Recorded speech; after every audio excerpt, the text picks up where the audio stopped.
এই যে হালুম কিন্তু এখানে চলে আসছে দুষ্টামি করার জন্য। ওর এখানে আবার খুব ভালো লাগে হাসরাহাসরি করতে। মাশাল্লাহ, সবাই হালুমকে দেখে মাশাল্লাহ বলবেন। ওই যে দৌড় মারছে, ওই যে দৌড় মারছে। ওরও মন উক্তি ব্যাপার, যখন যেটা মন যাবে তখন সেটা করবে। মাশাল্লাহ, বাতাসটা ভালো লাগতেছে। এই যে বাতাসে গাছ টাছ দুলতেছে, মৃদু বাতাস, অনেক ভালো লাগতেছে। আমার বেলি ফুলেরও নতুন এই যে এই ডালটা নতুন উঠছে, ওই একটা ডাল ছোট উঠতেছে। মাশাল্লাহ মাশাল্লাহ, ভালো লাগে আসলে নতুন চারা গজাইলে, নতুন ফুল, সত্যি অনেক ভালো লাগে। আর আমার দুষ্ট পাখি তো কালকে কি হয়েছে, বাইরে চলে গেছে। এবার বাসায় একটা চাবিও নাই, 3টা চাবি, 2টা চাবি ওর বাবা নিয়ে গেছে, আর একটা চাবি ওর ভাইয়া নিয়ে স্কুলে চলে গেছে। এখন আমি কিভাবে গেট খুলবো আর কিভাবে ওকে আনবো? তখন প্রায় 9টা বাজে, তারপরেও নিচের ওরা ছিল না, উপরের ওরা হয়তো ঘুমাচ্ছিল, যেহেতু রাত্রে ওদেরও ডিউটি থাকে। তো আমি আর ডাকাডাকি করি নাই। পরে ওরা যখন উঠছে তখন যে আমার মেয়ে চাবি নিয়ে আসছে, তখন ওটা ঢুকাইছে। আর আজকে চাবি রেখে দিছি যে কোনো চাবি নিয়ে যাওয়া হবে না, কারণ বিপদ আপদে লাগতেই পারে, তাই না? এই জন্য। আর এই যে হালুম সোনার অ্যালার্জির সমস্যাটা তো আছেই। এই যে এখন নিয়ে ওরে আমি আবার ধোয়ায়ে মোছায়ে একদম ক্লিন করে তারপরে খাবার দিব। একটা পশু পালা, একটা পাখি পালা, গাছপালা, আসলে এদের পিছনে সময় দিতে হয়। এই যে এখন সকাল আমি কিন্তু ভাত রান্না করে রেখে সবজি গুছাই রেখে চলে আসছি। আজকে অনেক কাজ আছে, আজকে আমার মেয়ের সাথে যাইতে হবে একটু পরেই। তারপরে এসে হয়তো দুপুরে রান্নাটা করব। কালকের হচ্ছে মাংস রান্না করছিলাম, সেটা আছে, ডাউল আছে, আর সবজি কুটে রাখছি, ওটা এসে রান্না করব। লাল শাক ভাজি করব,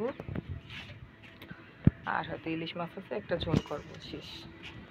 তাও এখন এখন করতে পারতাম, কিন্তু এই যে ওনারে যদি আমি এখন, ও তো ঘরের ভিতরে, আমি যেহেতু ওরে আটকায় রেখে যাব, সেহেতু যদি আমি ওকে একটু ঘুরাইয়ে না রেখে যাই, তাহলে তো ও কান্না, মন খারাপ করবে, তারপরে করবে। আর এখন ওরে ঘুরাই টুরাইয়ে খাওয়ায়ে পেট ভরে রেখে যাব, আলহামদুলিল্লাহ ও একদম ঘুমাবে। আমার হয়তো 2 ঘন্টা সময় লাগবে, তো এসেও দেখবো যে ঘুমাচ্ছে, মানে পেট ভরা, ঘুরে গেল, মন টন ভালো থাকলো, তখন ও যে কিন্তু ঘুমাবে, আমারে মানে কান্নাকাটি করবে না, বা আমারও টেনশন হবে না। আর না হলে তো আমার টেনশন হইতো যে ওরা আজকে ঘুরতে নিয়ে যায় নাই, ও হয়তো মন খারাপ করতেছে, কি করতেছে। হ্যাঁ, তো আলহামদুলিল্লাহ সেই ক্ষেত্রে এখন একটু ঘুরাই টুরাই নিয়ে যাই, যাতে ওর মন টন ভালো থাকে। মানে একটা জিনিস, এই যে এখন যে টাইমটা প্রায় মিনিমাম 20 থেকে 25 মিনিট ওর সাথে কাটাবো সময়, তারপরে ও একটু ঘুরবে, একটু খেলা করবে, একটু দুষ্টামি করবে। হ্যাঁ, তো এই সময়টাই কিন্তু আমার, যেহেতু তরকারি গোছানো আছে, সবই রেডি করা, শুধু রান্না করব একটা ভাজি মাছ। আমার তো 20 মিনিটই সময় লাগতো, 20 থেকে 25 মিনিট হাইস্ট আমার হয়েই যেত।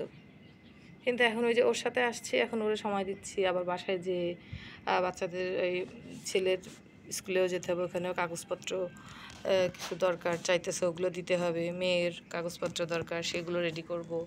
নিজে একটু সকালের নাস্তা করব, তারপরে গুছাবো, বের হব, এতটুকু সময় তো লাগবেই।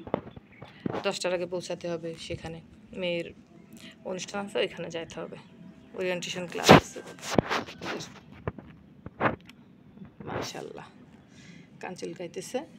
তো আসলে একটা প্রাণী শুধু পাললেই হয় না, তাদের পিছনে অনেক সময় দিতে। যে কালকে আমার কিন্তু, কালকে এত গরম পড়ছে, যেহেতু আমার 3 বেলায় রান্না করতে হয়, রাত্রেও রান্না করতে হয়, রাত্রে রুটি বানাইতে হয়, ভাজি করতে হয়, ডিম ভাজতে হয়, এগুলো করি আর কি, সিম্পল। তারপরেও প্রচুর এত গরম, আমি চুলার কাছে জাস্ট দাঁড়াইতে পারতেছিলাম না, আমার এত খারাপ লাগতেছে, মনে হচ্ছে আমার কিন্তু ফ্যান চলতেছে এক পাশে রান্না করতেছি। তারপরে এই অবস্থা। পরে ওই রান্না শেষ হওয়ার আগেই দেখলাম যে বৃষ্টি আসলো, তখন একটু ভালো লাগলো। তারপরেও মানে ওই যে ঘামছে, হাত পা এত হিট হয়েছিল, মানে আমার ভালো লাগছিল না, আমার খেয়ালই নাই। আমি এতদিন ওষুধ আনছি, প্রতিদিন ওষুধ খাওয়াইছি, কালকে হালুমর ওষুধ খাওয়াইতে মনে নেই। এখন ওই যে খাবার খাওয়ায়ে, ওষুধ খাওয়ায়ে, ওরে ফ্রেশ করে, ওর পিছনে এখনও আমার আধা ঘন্টা সময় ব্যয় করতে হবে। আধা ঘন্টা লাগবে না, ওরে জাস্ট ক্লিন করবো, খাবার দেবো, খাবারটা হয়ে গেলে ওষুধটা খাওয়াই দেবো লাস্টে।